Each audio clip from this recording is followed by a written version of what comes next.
Go down to the White House right now. Kellyanne Conway, counselor to the President of the United States, joins us on the North Lawn. Kellyanne, good morning to you. Okay, so you're on the North Lawn. In the Rose Garden yesterday, there was the President with the President of the EU Commission. And the President was taking a victory lap because his, I'm sure folks at the White House feel that the way he has put out there, we're going to have tariffs unless we get a better deal, it's worked. It has worked, and every time this president is told by the critics and the naysayers and the know-nothing, you can't do it, you shouldn't do it, no one's ever done it, he goes and does it. He pulled out of the Paris Accords, he moved the embassy to Jerusalem, he got out of the Iran deal, he got the corporate tax rate from 35% to 21%, and on and on and on, the deregulation, and now the trade. And every time the naysayers and critics do it, they're proving his point about being a man of action in a town of talk, about getting rid of all these Loch Ness monsters and other alligators here in the swamp. Why is it important? It's important because it goes beyond him just keeping a promise to the American worker and American interest to renegotiate these imbalanced, unfair, non-reciprocal trade deals.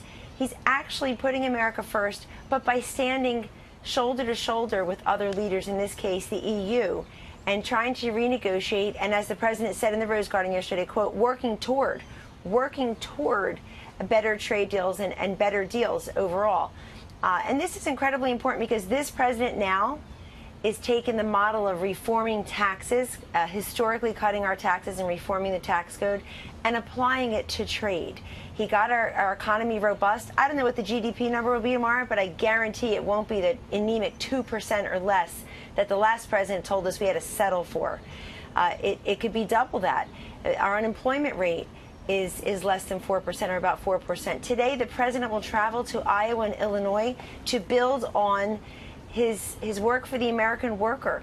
Last week, he and Ivanka Trump announced a new council, had 23 CEOs in the East Room committing to 3.7 million new jobs or reskilling and training opportunities to make sure that our modern workforce can take advantage of those 6.6 million jobs that are available looking for labor instead of labor looking for jobs. It's a very exciting time in our economy, and people know what they see. The difference between what they hear is true and relevant and important to them, and what they know when they look at their paychecks, their bonuses, their 401ks, and the great opportunities we have under this president's economic stewardship. So you have this, the trade deals. You're going to try to do them one by one. Next up is Mexico. It is as early as today. Yesterday, Larry Kudlow lowballed any type of expectations, and obviously you exceeded them because the EU came to the table ready to deal, and I imagine you guys did too. So what do you know from talking to the president, perhaps, that we can expect from today's meeting with Mexico? Well, both President Trump and the new president of Mexico have signaled their willingness to work together to try to renegotiate NAFTA and, again, to get a better deal for American workers and American interest. This president is very open to speaking and dealing in a bilateral fashion. I think that's really the difference with this president. He attends the multilateral meetings. The U.S. is well represented around the globe when he does and when his principals do. But at the same time, when he deals in a bilateral fashion, one-on-one, chief executive to chief executive, great results happen. And in Mexico, obviously, this is a situation with NAFTA that's been going on since day one. The president pulled us out of TPP, the Trans-Pacific Partnership, a couple of days in, said he would renegotiate NAFTA. If he didn't like the results, he would pull America out of NAFTA, but he's never left the negotiating table. He and his team have taken the case to Mexico, have taken it to Canada. And we'll see. Canada was in Mexico yesterday. Sure. Kellyanne, there are a number of Republicans out in the farm states who are worried about this hurting their farmers. So will this all, for the most part, be settled before the November midterms? Well, you're throwing politics in there. Let's talk about the farmers for a moment. The farmers, of course, know that this president is a great friend of farmers. He's made many moves, taken many actions, and kept many promises that have helped them. Obviously, the tax cuts, the deregulation has helped them. WOTUS, the Waters of the United States, helped them way back. Worried about the tariffs. I get that, but also this week there was announced $12 billion in assistance for some of them to help ease that. The president said something I think didn't get a lot of coverage, which in my view answers your question. He said everybody needs to be patient. These things take time. And that's why recognizing that some may need additional assistance while everything is taking hold. Okay. But we can't keep getting screwed, folks. I mean, the president gives you the numbers routinely that all the trade deficits we have with different countries with respect to different industries, and that has to stop. He doesn't want Americans, including American farmers, to continue to suffer. Okay. But he'll be out in Iowa today and Illinois, and it will be raised. Well, agreeing to increase the imports on soybeans, it definitely helps those Midwestern soybean farmers.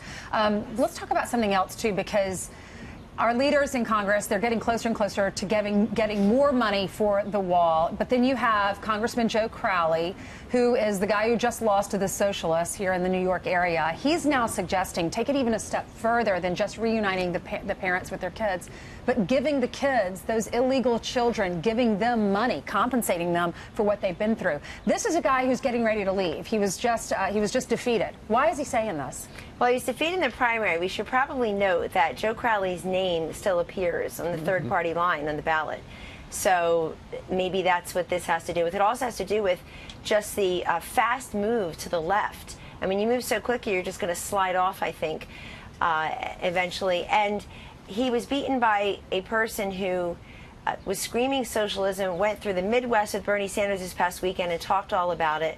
Doesn't really seem to have a great understanding of markets, let alone the Mideast, as we found out in some very routine questions and interviews. But this is them all trying to outflank each other. Look, I think I'm not in charge of the Democratic Party's messaging, but I don't understand it, because I don't understand why they and some of their enablers in the mainstream media talk more about Russia than they do America, talk more about abolishing ICE and abolishing ISIS. And we're at very dangerous times when ICE, those men and women at ICE, are so brave and so effective. They get rid of the drugs, the human traffickers, the child smugglers, the people who want to come here and do us harm. And they're just doing their jobs. And let me make one more thing clear. Yesterday, Beto O'Rourke, who's running against Ted Cruz in Texas, said that those who want to abolish ICE in his party, that it's just a slogan. It's just a bumper sticker. It's not going to amount to anything. Where's he running for the Senate? In Texas, a border state, where he sees what ICE and CPB and others do. That's right. Kellyanne, one of your areas of expertise is polling. You know that the president's numbers with Republicans are higher than ever. It's at 88%. It's like Bush after 9/11. However, with independents, you've lost 8 points. Can you name two things that you believe independents care about that you think the administration might pursue in the next few months? Well, that's one poll, but I think the president, his whole agenda on prosperity/opportunity and security as themes really should attract these independents, for whom I don't know what else the alternatives are out there for them, because we've just been talking about the other party, and I won't any further. But they should be very happy that if they want to start a small business or grow it, if they want a little bit more extra money in their pockets, if they want to switch jobs or find a job with better benefits, they can do all of that under Donald Trump's economy. They should also be very pleased that under this president's global leadership, America is back. We're no longer on an apology tour. We are out there putting America first, and that should attract independents. Why are people independents? Don't conflate them with moderates. People do that too often. Independents say they're independent because they don't like either party, and they don't really like the government. This president is the first president in America's history to never have before held office or a military post. And he's just not a politician. He came here owing nobody anything. That's a classic independent platform. And I think they should also be happy that you've got people like Secretary Pompeo and USA Today standing up for religious liberty of all faiths. Yesterday, I think owning some of those senators who were preening for the cameras, Bob Menendez basically screaming and insulting Secretary of State Mike Pompeo. I'd love a readout of Bob Menendez's non-diplomatic mission down in the Dominican Republic sometime. So they should look and see who's acting civilly, who's acting civilly and getting things done. Look, poll numbers are fine, but the metrics that really matter to Americans are: how is the stock market? How is my paycheck? How is my bonus? How is my raise? How are the opportunities? How many unfilled jobs are there? What can I do in the Donald Trump economy to improve my life? And the answer is many things. We always enjoy talking to Kellyanne Conway from the North Lawn of the White House. Kellyanne, thank you very much. My pleasure.